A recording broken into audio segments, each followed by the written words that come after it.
I'm going to be talking about project-based learning for all learners, up next on Gifted Guzman.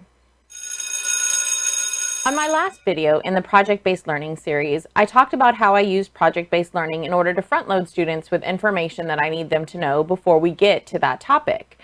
And I've had a lot of people talking to me about this concept and wondering if this is something that can work in their classrooms, wondering if this is something that can work in a Title I classroom, wondering if this is something that can work in a general education classroom with special education students, with students who don't speak English as their primary language.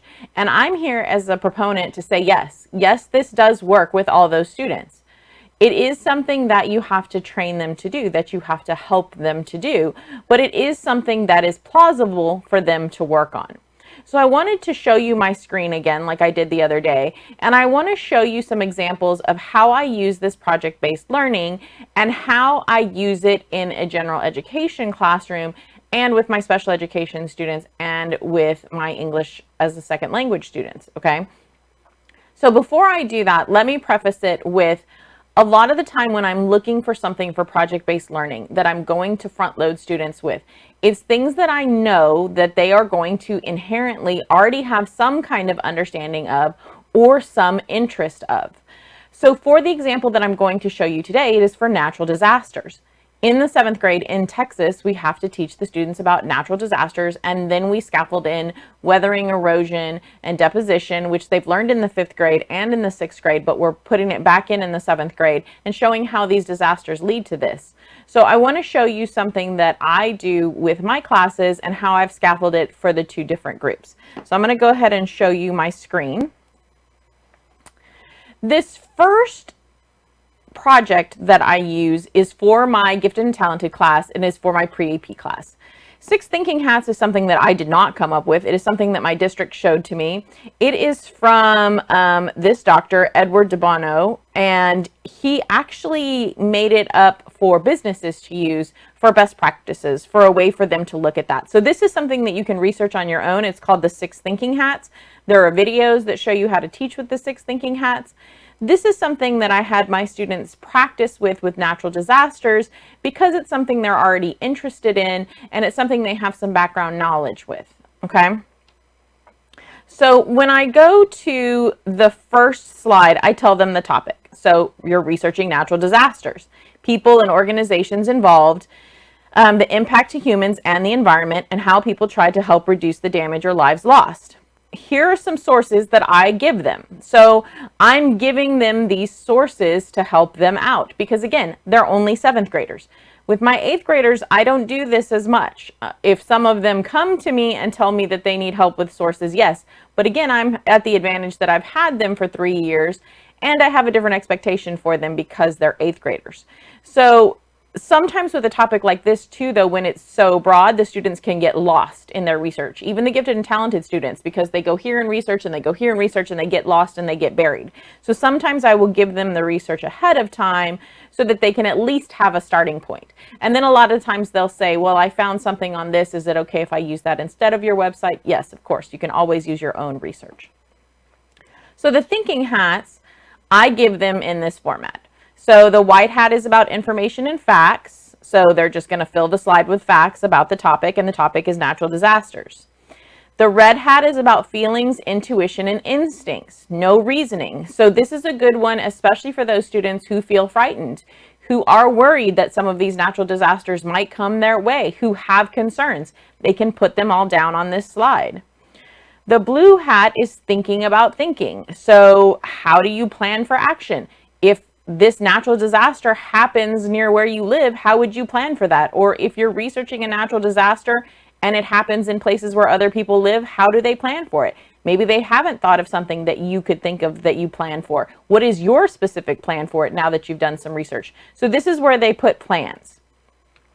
The yellow hat is about a benefit. Oftentimes they see natural disasters as a disaster, right? It destroys things for the human population, but they don't think about it as far as the impacts of what it can do for crops, what it can do for soil and land. So this is where the weathering and erosion and deposition comes in, and this is where I can get them talking about that when we get to that topic, when we're all talking about it together. This is about creativity. What are some creative ways? You know, some of them have found barrier walls that they're making in Japan for tsunamis and different creative ways. And they've said, well, what if we did it like this?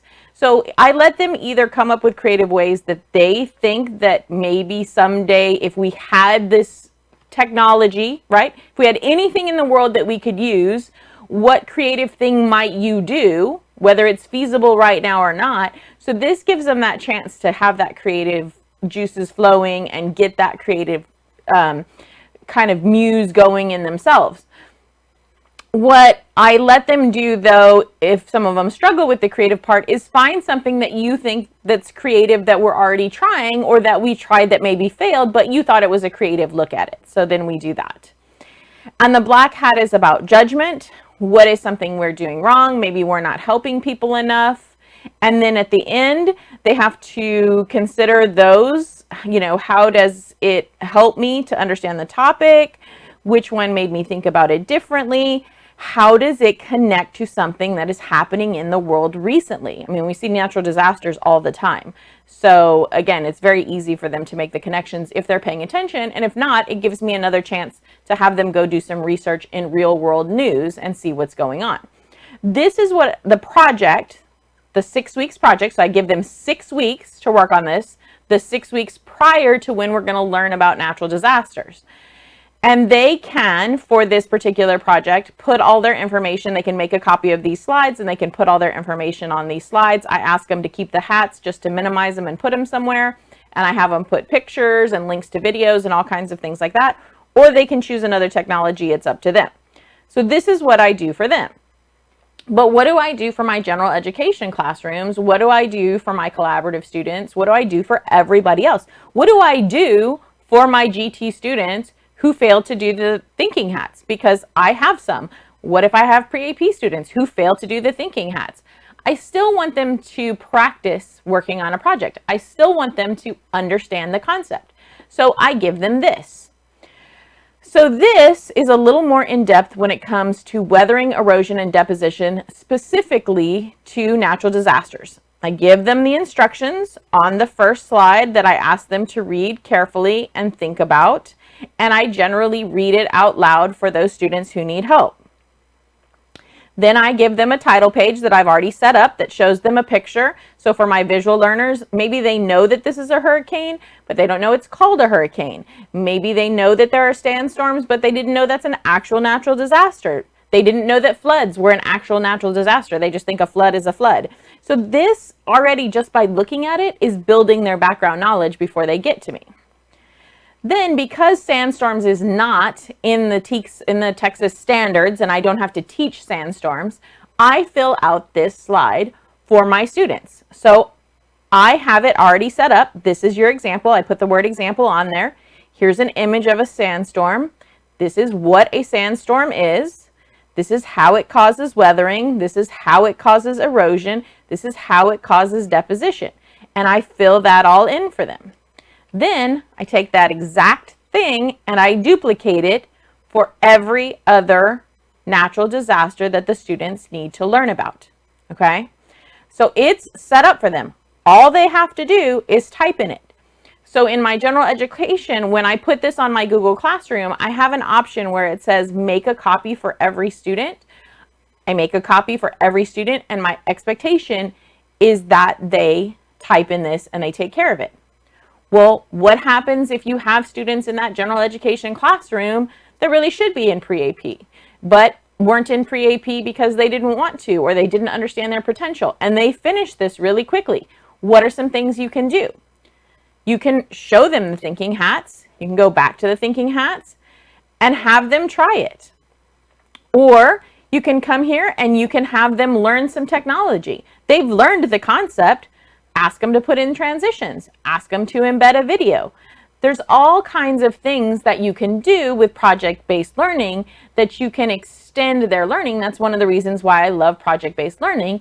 And they're not just learning the standard, the state standard, the TEK, they're also learning some technology. Even a basic good understanding of how to use Google Slides is helpful. How to make transitions, how to make something look different or fancier, how to add those text boxes, how to add a border. When the students finish with the concept, this is just another layer of something that you can add on, that you can say, hey, well, since you're done, how about you go try X thing? How about you go make a little video? I have an iPad in the classroom. Go make a little video, or you have your cell phone and embed your own video in there that you've made. Maybe it's, people on popsicle sticks and a little fire, and oh my goodness, the koalas and the Australian fire, and you've made a little video and you're getting to be creative, and you're still thinking about natural disasters, and you're still putting it up, and you're learning some new technology. I love project-based learning because there's a million places that you can go with it. And I don't want people to think that project-based learning is only something that gifted students, that pre-AP students can do. I have had numerous students who were special education students, but they loved the computer. They loved working on the computer. And when I offered them this as an option, they could even show me things on Google Slides, and they would show me, hey, did you know that you can go over here and click explore and you can find these images and you can drag it over? So then they get to be champions in the classroom because they know more than other people do, and they can show us all what they know. So I just want everybody out there to give it a try, to think about it, to try it out. One of the nice things too for the English as a second language students is this is something they can copy and paste from the computer into the Google Translate, so they can see what it says. And then by looking at the pictures and pointing to the pictures and saying the English words with them as you go around the classroom or as you have a Zoom meeting with them, this is another way that you can have them looking at the science and thinking about it, and it's already set up in a way that they can work with it on the computer and use their Google Translate. I just think project-based learning is something that's amazing. I'm going to keep doing series about these because I have tons of projects. It's pretty much all I do now with my students. So I hope you liked this, and I hope this was informational. I hope you got something from it, and continue to watch. Subscribe to me if you'd like to learn more about what I have to say. And thanks so much for tuning in. I'm Gifted Guzman.